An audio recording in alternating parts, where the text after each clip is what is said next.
Jiran yang menyeramkan. Cerita dari Nur, bukan nama sebenar. Kisah yang akan aku ceritakan ini adalah kisah yang ku dengar dari sepupu aku yang aku namakan Shasha, pun bukan nama sebenar. Shasha ditinggal di kawasan pinggir bandar. Rumah dia adalah banglo setingkat, ada 4 bilik dan ada pagar yang didirikan untuk memisahkan rumahnya dengan rumah jiran lah. Shasha ni dah kahwin dah, tapi dia belum ada anak. Dia dan suami berumur awal 30-an. Dah lepas 5 tahun dia orang duduk dekat situ, ada jiran baru pindah dan menyewa dekat sebelah rumah dia tu. Okay, sedikit info tentang jiran baru Shasha ni.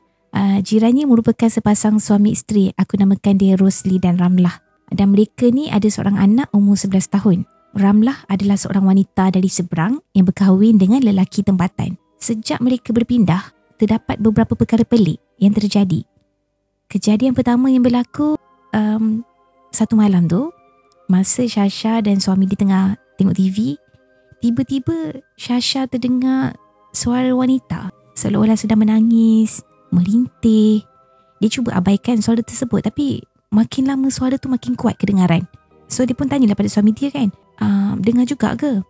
Tapi suami dia kata mungkin itu hanya bunyi desiran angin yang kuat. Shasha mula tak senang duduk dah. Dia rasa tak sedap hati, so dia nak pergi cari punca suara tersebut datang dari mana. Dia pergi ke tingkap menghadap ke jiran barunya tu. Sah, bunyi tu datang dari rumah jiran dia. Dia cuba buka sikit tingkap tu nak mengintai. Alangkah terkejutnya dia bila dia terpandang sosok seorang wanita yang memakai pakaian putih, lusuh dan berambut panjang sedang bertinggi di atas pagar di antara rumah dia dengan rumah si Ramlah. Shasha ketakutan sambil membaca ayat-ayat Al-Quran yang terlintas di fikiran dia. Sejak dari itu, dia akan abaikan je segala suara yang pelik-pelik dan dia sentiasa memasang alunan bacaan suci ayat Al-Quran dalam rumah. Selain dari kisah tu, ada satu lagi kisah yang Shasha ceritakan pada aku. Masa raya tahun ini, kami sambut raya di kampung. Maka Shasha tinggalkanlah rumah dia selama 2 minggu. Bila dia balik semula ke rumah, dia dapati rumahnya telah dimasuki pencuri. Barang kemas dan laptop adalah antara barangan yang hilang. Lepas dah panggil polis dah datang rumah, mereka dapati pencuri tu pecah masuk dari tingkap yang menghadap ke rumah jirannya tu. Tingkap tu pecah dan tak dapat ditutup rapat. So malam tu dia tak dapat tidur sebab dia risau dan susah hati. Dalam pukul 3 pagi, dia bangun dari katil, dia cek setiap pintu dan tingkap kat rumahnya. Dan masa dia tengah belik tingkap yang pecah tu, dia terpandang ke rumah jiran yang masih lagi terang, yang mana lampu pun masih terbuka. Dan dari tingkap rumahnya tu, dia terpandang satu sosok tubuh yang berdiri menghadap tingkap jirannya. Sosok tubuh tersebut seakan-akan sedang menggoyangkan tubuhnya dari belakang ke depan, seolah-olah seperti sedang bermain dengan orang dalam rumah tersebut. Dan sosok tubuh tu menyerupai Ramlah dari belakang. Pada waktu tu, Shasha hanya memerhatikan je sosok tubuh tu. Hampir 20 minit jugalah dia duduk perhati je, tak berhenti. Akhirnya dia pergi dapur nak minum air. Dia masih terfikirkan apa yang dia nampak tadi tu. Dan lepas dah siap minum air, dia kembali semula ke tingkap tu dan dilihatnya lampu dekat rumah jirannya tu dah gelap dah.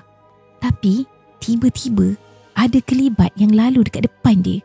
Terkejut je Shasha dan terus kembali ke bilik dan dia cuba untuk sambung tidur. Keesokan harinya, sedang Shasha dan suami menyapu halaman rumah, Rosli, iaitu suami si Ramlah tu, datang ke rumah Shasha dengan tergesa-gesa. Dia minta tolong bawa anaknya ke klinik sebab dia cuma ada motor je kat rumah. So Shasha dan suami pun setujulah dan meminta agar Rosli bawalah anak dia datang rumah kan.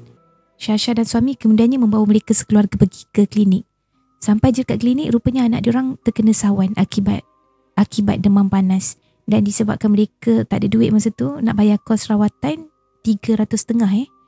So Shasha dan suami bersetuju untuk membayarkan kos rawatan tersebut.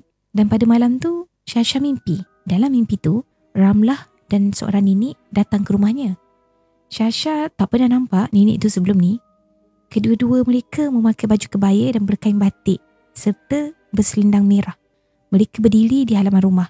Shasha pun tanyalah, ada apa datang sini? Dan tiba-tiba nenek tersebut menghampiri Shasha dan menepuk bahu Shasha sambil tersenyum. Dan Shasha terus terbangun serta beristighfar. Seolah-olah mimpi tu seperti benar-benar berlaku. Esok harinya, Shasha dia pergi jumpa seorang sahabat dia yang mengamalkan perubatan Islam. diminta pendapat sahabatnya tu dan ceritakan tentang mimpi tu lah. Dan apa yang dilihat pada malam sebelum tu. Dan sahabat dia cakap bahawa orang yang dilihatnya pada malam tu sebenarnya bukan Ramlah, tetapi belaannya. Mimpi tu pula memberikan petanda bahawa Ramlah telah menghantar sesuatu untuk melembutkan hati Syasha. Mungkin supaya dapat membantunya lagi lain kali. Dan sejak dari tu, tahulah Syasha bahawa jiran baru dia tu ada mengamalkan ilmu yang tak sepatutnya. Dan lepas daripada hari itu juga, Syasha sedaya upaya akan menjauhkan diri dari Ramlah dan keluarganya. Semoga Allah melindungi Syasha dan suaminya.